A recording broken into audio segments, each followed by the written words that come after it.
नमस्कार भाई लोग, कैसे हैं आप लोग। बात करेंगे हम येस बैंक की। येस बैंक के लिए 4-5 बड़ी-बड़ी खबरें निकल कर आ रही है। इसमें ज़्यादातर अच्छी ही हैं, 1-2 बुरी हो सकती हैं। समझेंगे क्या कुछ इम्पैक्ट पड़ सकता है, आज क्यों गिरावट रही, सारा कुछ समझेंगे। बस रिक्वेस्ट रहेगी, वीडियो अच्छी लगे तो लाइक करके हमें मोटिवेट ज़रूर करें, चैनल को सब्सक्राइब कर लें जेन्युइन कंटेंट के लिए। देखिए, यहाँ पर चार्ट की बात करें तो हास की जो कैंडल है वो डोजी टाइप की है, मतलब इसकी बॉडी बॉडी बिल्कुल भी नहीं है, ऊपर नीचे की और थोड़ी सी डिटेल हमें नज़र आ रही है। तो आज देखिए बैंक निफ्टी के अंदर भी अच्छी खासी गिरावट रही है और इसका कारण रहा है ग्लोबल सेंटिमेंट, मतलब कि यूएस की तरफ से अच्छी खबरें निकल कर नहीं आ रही हैं। जो रेटिंग एजेंसी फिंच है, उन्होंने यूएस सॉवरेन की जो रेटिंग्स है उसको डाउन कर दिया, ए से ए निगेटिव कर दिया है। और ये बात मैं आप लोगों को पहले भी इससे पहले एक वीडियो और भी देखिए, यहाँ पर मैं आपको दिखाना चाहूँगा। ये देखिए, ये जो वीडियो आईआरएफसी और आरवीएनएल के बारे में जो अपडेट मैंने दिया है, इसको आप ज़रूर देखिए यदि आप इन दोनों स्टॉक्स के अंदर इन्वेस्टेड हैं या फिर चाहते हैं, क्योंकि ये एक रोज़ के रोज़ बड़ा बड़ा प्रोजेक्ट मिल रहा है आरवीएनएल और आईआरएफसी को। तो एक फिर से यहाँ पर 300 करोड़ से ऊपर का जो है प्रोजेक्ट मिला है आरवीएनएल को। तो बिल्कुल भी इस वीडियो का लिंक जो है मैं डिस्क्रिप्शन में डाल दूँगा। फर्दर यहाँ पर जो हम बात कर रहे थे कि यहाँ पर यूएस की तरफ से कल मार्केट क्लोज होने के बाद अच्छी खबर निकल कर नहीं आई थी, और उसी का इम्पैक्ट है कि आज ओवरऑल मैक्सिमम स्टॉक्स जो है रेड में ही क्लोज हुए हैं। तो बहुत यहाँ पर कोई चिंता की बात नहीं है, हर तरफ यहाँ पर गिरावट है और बैंक निफ्टी में भी गिरावट थी, तो इसके अंदर भी कोई खासा गिरावट नहीं है। यहाँ से 5 से 10 पैसे की गिरावट है, तो बहुत ज़्यादा गिरावट नहीं है। अभी देखिए 5 से 6 दिन हो गए और ये 20 डेज़ के नीचे ही ट्रेड कर रहा है, ये रेड वाली लाइन के नीचे है। जब तक कि इसके ऊपर एक बार क्लोज नहीं देता है, तब तक हम एक तेज़ी की एक्सपेक्टेशन नहीं कर सकते हैं। आप देख सकते हैं इससे पहले भी जब इसने इसके ऊपर क्लोजिंग दिया और इसको सपोर्ट लेकर एक बड़ी मूव दिखाई थी, तो अभी तो हमें कुछ डिसिसिव मूवमेंट यहाँ पर नहीं नज़र आ रही है। लेकिन जो खबरें निकल कर आ रही हैं, 2-4 खबरें हैं यहाँ पर काफ़ी अच्छी, काफ़ी पॉजिटिव है यस बैंक के लिए, उसको भी एक एक करके समझते हैं। तो ये देखिए, गूगल पे, PhonePe, Paytm users alert alert किन के लिए है, तो इनके लिए है, आपके लिए नहीं है। Yes bank has this good news for you.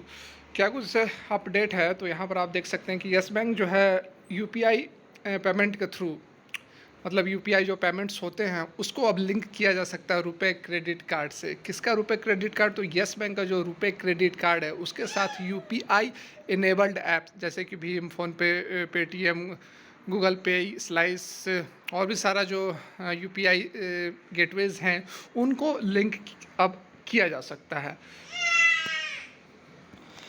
तो ये जो सर्विस थी पहले, इस तरह की सर्विस अवेलेबल नहीं थी। ठीक है, यहाँ देखिए,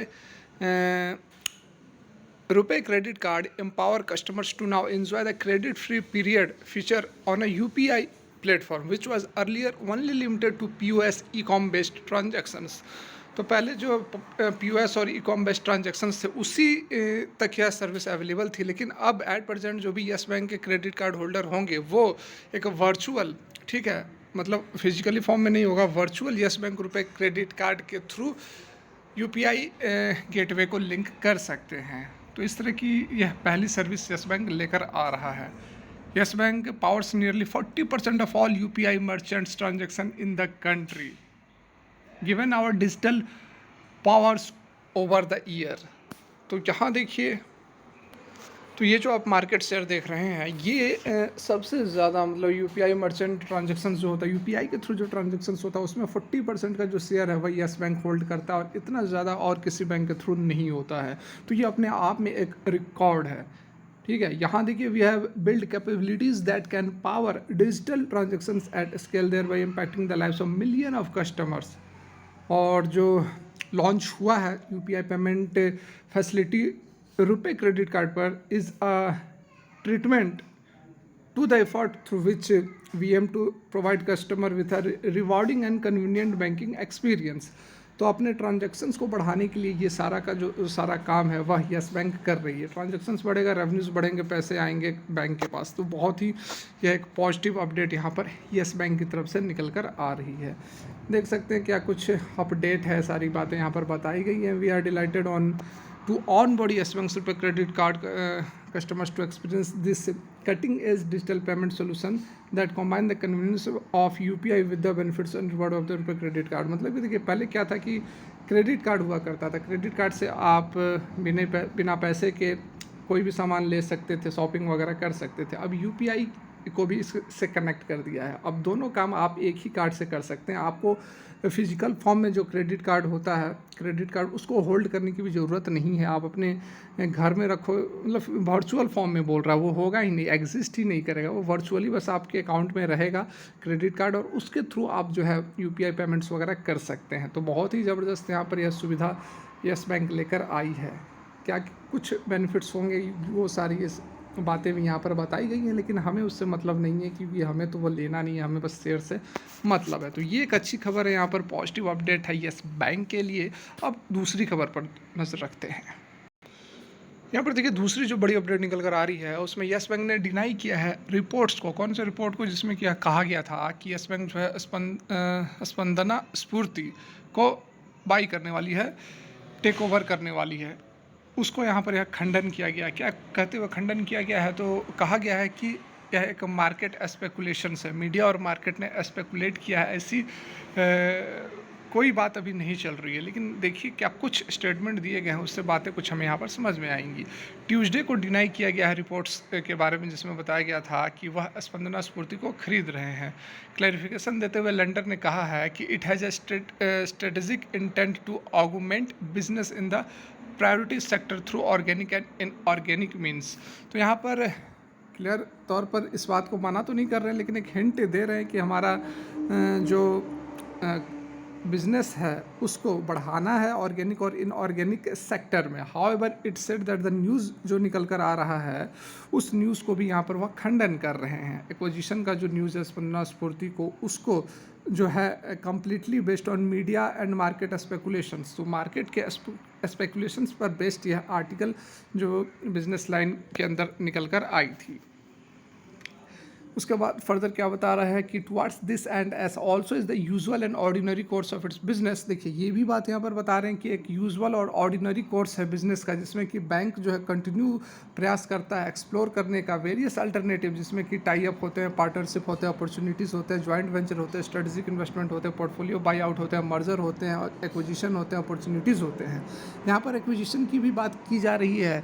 क्लियर तौर पर यहाँ पर ना नहीं कह रहे हैं, लेकिन जो न्यूज़ निकल कर आई उसके बारे में कह रहे हैं कि स्पेकुलेशन है, लेकिन इस तरह की बिजनेस के अंदर इस तरह की बातें होती रहती हैं। ठीक है, फर्दर देखिए business line, Hindu business line में यह रिपोर्ट किया गया था कि ये सब एक्टिविटी चल रही हैं। लास्ट मंथ में भी स्पंदना स्फूर्ति की तरफ से ये बात डिनाई की गई थी, जिसमें कि खबर निकल कर आ रही थी कि यस बैंक जो है एक्वायर करने वाला है। उसको भी यहाँ पर स्पंदना स्फूर्ति की तरफ से भी इनएक्यूरेट एंड स्पेकुलेटिव कहा गया था। हैदराबाद बेस्ड कंपनी है जो कि रूरल लोन बांटती है। MFI मतलब कि माइक्रो फाइनेंस इंस्टीट्यूशंस वगैरह होते हैं जो कि छोटे छोटे लोन्स देते हैं, जो काफ़ी मतलब पिछड़े या फिर गरीब तबके के बिजनेसमैन नहीं कहेंगे, रूरल में गाँव वगैरह में जो लोन्स वगैरह बांटी जाते हैं, उनकी यहाँ पर बात की जा रही है। तो एक चीज़ यहाँ पर समझने वाली है कि जो बिजनेस लाइन के अंदर अपडेट निकल कर आई थी, उसमें कहा गया था कि काफ़ी क्लोज एंड रेलेवेंट सोर्स के थ्रू ये बातें निकल कर आई हैं। तो ये हो सकता है कि यहाँ पर यस बैंक डिस्क्लोज करना नहीं चाह रही हो, क्योंकि उससे पहले बहुत तरह की अफवाहें उड़ने लगती है और उसका निगेटिव इम्पैक्ट स्टॉक के ऊपर और बैंक के ऊपर हो सकता है। इस कारण से जो है कॉन्फिडेंशियल रखना चाह रही है यस बैंक, और इस तरह के अफवाहों या फिर जो न्यूज़ निकल कर आ रही है उसका खंडन कर रही है। हो सकता है यहाँ पर एक्विजिशन हो रहा होगा, आप बिल्कुल नकार नहीं सकते हैं। बैंक की स्ट्रेटजी होती है, कंपनी की स्ट्रेटजी होती है, जो आप डील्स वगैरह जो होते हैं उससे पहले यदि कोई अपडेट आ जाती है, कोई खबरें निकल कर आ जाती है, तो उसको नकारते ही ऐसा ट्रेंड चलते आया है। ये नई बात नहीं है, लेकिन मुझे जहाँ तक लगता है कुछ ना कुछ बात तो है इसमें। क्लोज सोर्स ने बताया, तो ऐसे अंधाधुन, क्योंकि बिजनेस लाइन भी एक रेपुटेड न्यूज़पेपर वगैरह है, तो अच्छा काम यहाँ पर वो भी करती है। फर्दर न्यूज़ पर अगला जो अपडेट है हमारा, उस पर चलते हैं। तो यहाँ देखिए तीसरी अपडेट हम जानते हैं। देखिए स्टैंडर्ड चार्टर्ड जो कि मनीष जैन थे, वो 23 साल की अपनी सर्विस के बाद स्टैंडर्ड चार्टर्ड से रिटायर्ड होकर या फिर छोड़कर जो है यस बैंक को ज्वाइन करने वाले हैं। ये भी अब देखिए कंफर्म न्यूज़ यह भी नहीं है, लेकिन ये भी आपको बात पता चल जाएगी बहुत ही जल्द कि ये ऐसा हुआ है। देखिए स्टैंडर्ड चार्टर्ड के जो को हेड थे, कंपनी के जो हेड थे, कॉर्पोरेट, कॉमर्शियल और इंस्टीट्यूशनल बैंकिंग देखते थे इंडिया के लिए, वो छोड़ रहे हैं 23 साल की अपनी सेवा के बाद मनीष जैन जो कि ज्वाइन करेंगे Yes Bank as the head of corporate banking according to the people familiar with the matter who asked. उन्होंने बताया अपना जो आइडेंटिटी है उसको डिस्क्लोज नहीं करने के लिए। तो ये भी देखिए जेन्युइन खबर ये जो है आपको 1-2 दिन के अंदर बिल्कुल करंट न्यूज़ यह मिल भी जाएगी। तो देखिए इनको भी काफ़ी 23 साल का वास्ट एक्सपीरियंस है, तो अपने अब एक्सपीरियंस को वो येस बैंक को अब देने वाले हैं, जो कि काफ़ी यहाँ पर अच्छी अपडेट आप इसे कह सकते हैं येस बैंक के लिए। बहुत ज़्यादा समय नहीं लूँगा क्योंकि कुछ और भी अपडेट्स हैं उसको भी कवर कर लेते हैं। तो यहाँ पर देखिए चौथी जो अपडेट निकल कर आ रही है वह यह है कि आज जो है 200 SMA को इसने क्रॉस कर लिया है। मैं आपको चार्ट पर भी दिखा दूंगा लेकिन वीडियो लंबी हो जाएगी, मैं चाहता नहीं हूँ ज़्यादा लंबी वीडियो खींचना। थोड़ी न्यूज़ थी तो इस कारण से थोड़ी लंबी हो गई है।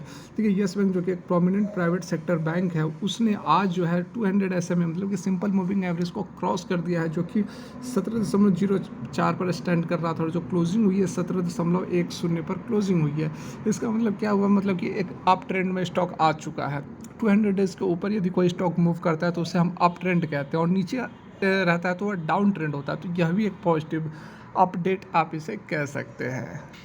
आपका सवाल एक ही रहता है कि इतनी पॉजिटिव अपडेट्स निकल कर आती है फिर भी स्टॉक भागता क्यों नहीं है। भागेगा भाई, थोड़ा तो इंतज़ार करो, थोड़ा तो सब्र करो, समय लगता है। एक बैंक बर्बाद हो चुका था, उसको आबाद होने में कुछ तो समय आपको देना ही पड़ेगा। फिलहाल के लिए वीडियो यहीं तक अच्छी लगी हो लाइक करें, चैनल को सब्सक्राइब करें। Thanks for watching.